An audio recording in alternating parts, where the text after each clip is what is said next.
Bonjour, bonsoir, chers amis de l'émission Instant Motivation sur Racine World TV. Merci pour votre attention renouvelée à cette émission que nous faisons depuis quelques années. C'est votre coach Amosou Louis. Je suis encore avec vous aujourd'hui pour vous donner une parole d'encouragement issue de la parole de Dieu. Le thème d'aujourd'hui est « Ne sous-estime pas tes prédécesseurs ». Ne sous-estime pas tes prédécesseurs. Autrement dit, ne néglige pas les expériences de ceux qui t'ont précédé. Bien-aimés, pour réussir, il n'y a pas de hasard. La plupart de ceux qui ont pu surmonter facilement les épreuves auxquelles ils ont été confrontés dans leur vie sont ceux qui ont su tirer leçon de leurs prédécesseurs, de leurs parents, de leurs amis, de leurs compatriotes et pourquoi pas les générations antérieures. Il n'y a pas de génération spontanée, dit-on. Nous avons remarqué que de plus en plus, beaucoup de jeunes, beaucoup de personnes pensent tout connaître, pensent être les plus sachants et négligent les expériences des aînés, banalisent, vilipendent ceux qui les ont précédés à leur poste ou n'écoutent pas les aînés. Bien-aimés, quelle que soit l'onction que vous avez dans le ministère, vous avez besoin de ceux qui vous ont précédés. Parce que Dieu ne vous dira jamais tout. Parce que Dieu ne vous montrera pas tout. Parfois, il vous dira, allez voir ceux qui vous ont précédés pour apprendre d'eux. C'est un principe fondamental pour ceux qui veulent réussir, pour ceux qui veulent aller loin. C'est de cela que je veux parler dans cette vidéo. Je m'en vais vous donner une citation d'un grand savant.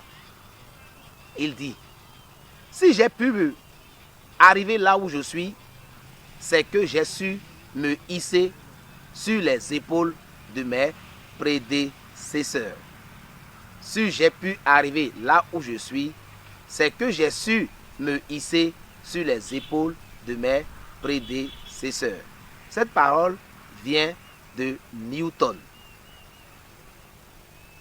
Isaac Newton, vous le savez, c'était un grand physicien, un grand scientifique.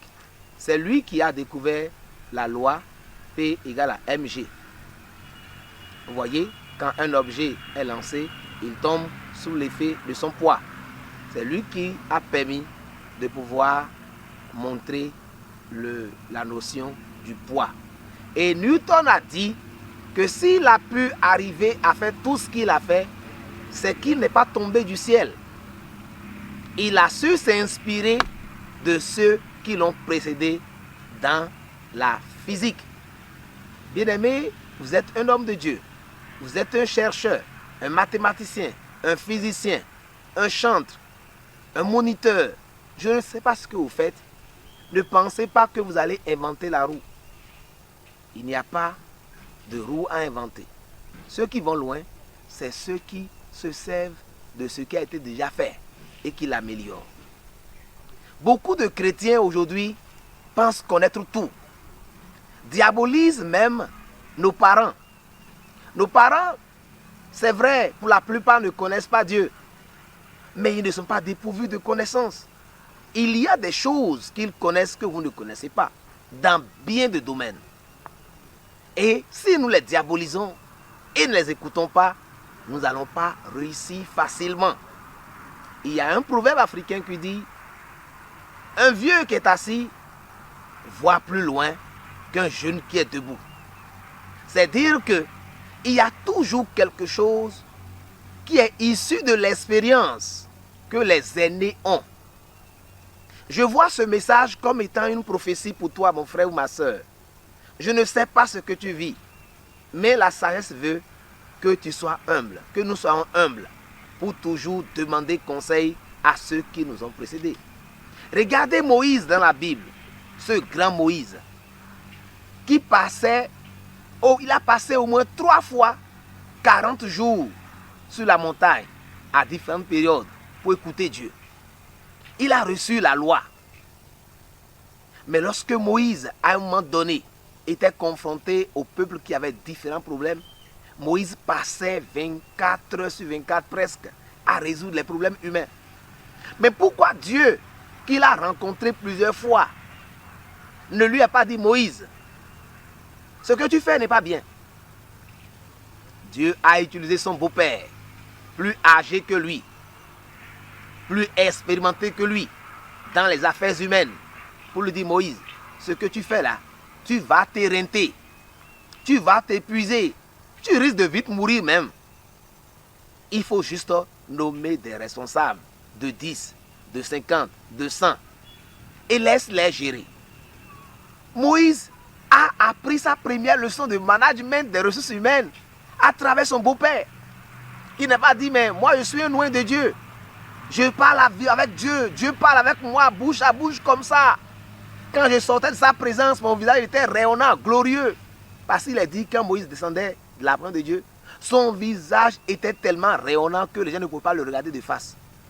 Aujourd'hui, il y a des frères qui se prennent pour les puissants ouins. Ah, je suis ouin. Amiro Satanumion. On n'écoute plus les anciens. On n'écoute plus des frères. On n'écoute plus les parents. C'est une erreur. Loin de vous juger, quelle que soit votre onction, vous avez besoin d'écouter les anciens pasteurs, les anciens parents. Quel que soit votre diplôme de docteur, PhD, maîtrise, quoi, vous avez besoin de quelqu'un, même peut-être de moins de diplômé que vous, pour vous apprendre quelque chose dans un domaine donné. Regardez cet enfant qui vivait avec Naaman le général. Naaman était malade et aucune personne ne pouvait le guérir.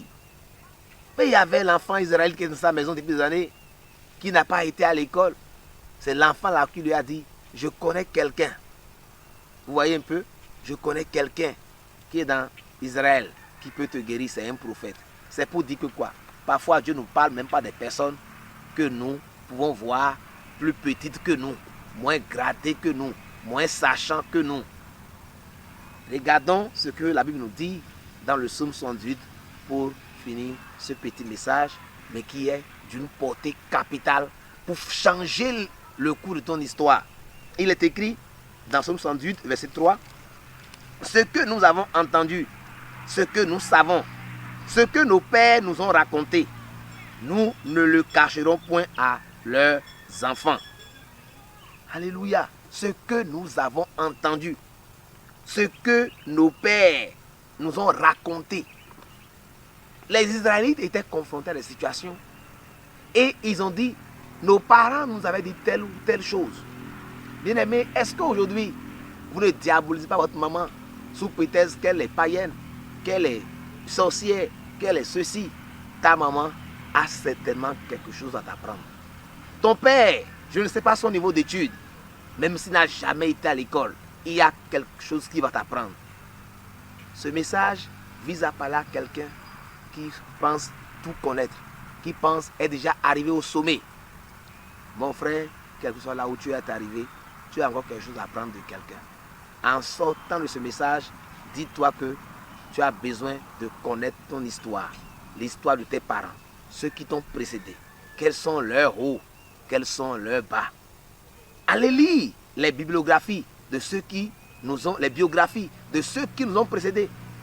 J'ai écouté dans cette semaine des biographies en audio. J'ai lu des livres qui parlaient de ceux qui ont réussi dans tel secteur, dans la vie de prédication, dans la vie scientifique, et j'ai appris beaucoup de choses à travers eux. On ne finit jamais d'apprendre, on finit de grandir, dit-on. C'est ce que ce message doit te dire. Continue d'apprendre, inspire-toi de ceux qui t'ont précédé, va voir ceux qui t'ont précédé, demande leurs conseils dans comment ils ont réussi, où ils ont échoué, et tu ne feras que grandir de gloire en gloire. Si tu as aimé cette vidéo, laisse-nous un commentaire, partage et like. Que Dieu te bénisse. Shalom. Toi, la gloire, pour ressusciter.